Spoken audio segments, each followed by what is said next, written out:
Experiment gone hilariously wrong. So, last summer, my buddy Dan, who prides himself on his unconventional wisdom, was absolutely convinced he could fry an egg on the pavement during our town's annual heat wave. Now, Dan isn't exactly what you'd call a culinary genius. His last foray into the kitchen ended with him setting fire to a salad. But when he declared that this experiment would be a success, we were all too intrigued to miss it. On the hottest day of the year, we gathered at his front yard, armed with lawn chairs and skepticism, as Dan cracked an egg onto the sizzling sidewalk. As we all stood around watching the egg ooze slowly across the concrete, it became painfully obvious that our expectations were set too high. The egg wasn't exactly cooking, it was more like a sad puddle of breakfast hopes.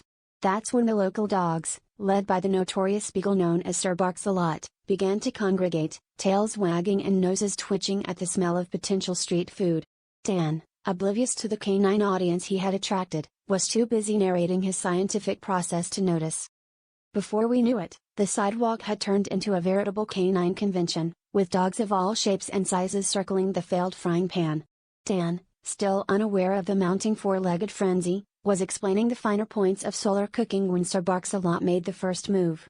With a swift lick and a paw swipe, the egg was no more, and Dan's experiment had officially turned into an impromptu barbecue. The whole scene was so absurd that we couldn't help but double over with laughter, tears streaming down our faces. Dan finally turned around, bewildered at the canine cleanup crew that had assembled.